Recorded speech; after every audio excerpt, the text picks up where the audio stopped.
Newfoundland and Labrador government in hot water over AI social media ad. Winnipeg youth pastor charged with sexual assault.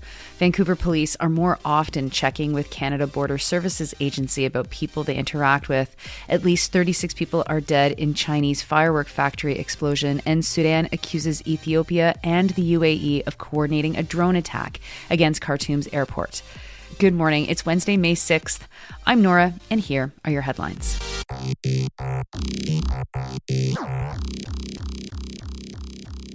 First to Newfoundland and Labrador, where a photo promoting vaccination features a woman with 6 fingers and a shirt sleeve that was both rolled up and covering her wrist. Ah yes, AI strikes again. The photo was produced by government staff using Photoshop, which they said that, quote, the editing process, unquote, led them to using AI, which I guess is an explanation that might work for someone who's never used Photoshop before, but okay. Alex Kennedy with CBC notes that this is the second government image that has been made using AI, and the government ended up apologizing over. The Liberal opposition condemned the photo, though Kennedy reminds us that that party released an education accord that had fake citations that were either there because the report was written with AI or because someone was just making stuff up when they wrote it, back when the Liberals were in power. Next to Winnipeg, where a youth pastor has been charged with sexual assault of a teenage camp counselor. The pastor is Carson Alexandra Parago. He is 23 years old and worked at the Centerpoint Church starting in 2023. He's alleged to have groomed the counselor between last August and March. The same month that the accusations were made, Parago went on medical leave, though the two knew each other through the religious camp previous to that month. CTV News notes that the teen reported the assault to their parents, who then brought the allegations to police. Next, the Vancouver police have been increasingly violating people's privacy by looking into their immigration status after an interaction, regardless of whether or not their status had anything to do with the interaction.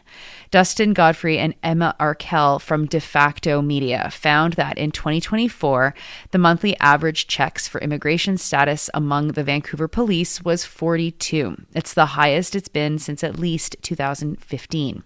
And it's an 80% increase in immigration checks since 2022.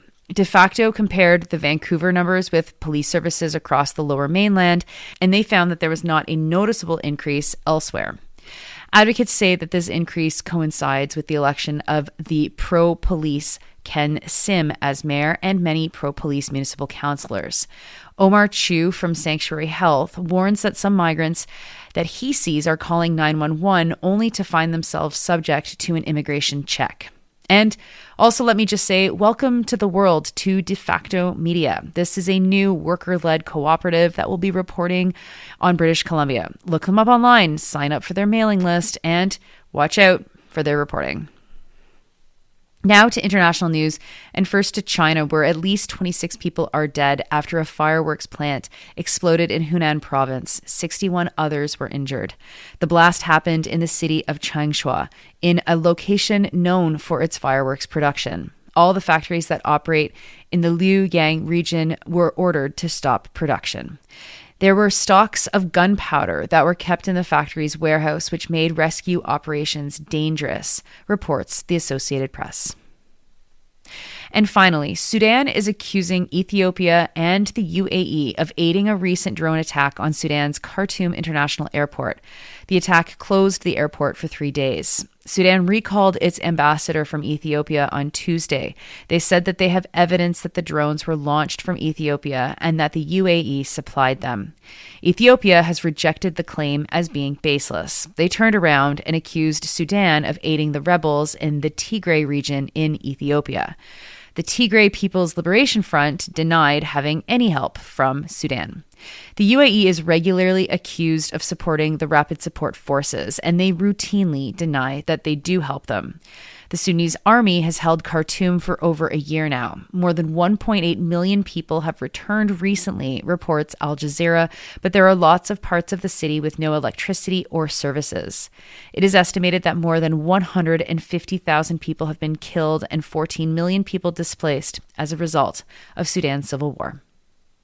Those are your headlines for Wednesday, May 6th. I'm Nora. It's Wednesday. It's Sandy and Nora Day. Oh boy, today's episode, we talk about Gaza, and we talk about Gaza and why is it so hard to talk about Gaza in the mainstream press in Canada? Well, one of the reasons is a group called Honest Reporting. They've come after me recently, and they come after anybody that they feel like and complain about and try and get, the CBC or the Globe and Mail or whatever to just stop using that journalist's work. It's a pretty good episode. If you don't know who's behind funding Honest Reporting, we talk about that. It's public already, but maybe you missed it a couple of years ago when it came out. You're not going to want to miss the episode. It will be out in a couple of hours if you're on the East Coast, or it's already out now if you're on the West. You are listening to this podcast at sandyandnora.com, on the Real News Network podcast feed, and anywhere you get your podcasts. I hope you have a wonderful Wednesday, and I'll talk to you tomorrow. Here's a tip for you. There's a podcast out there with fans waiting to be your next customer.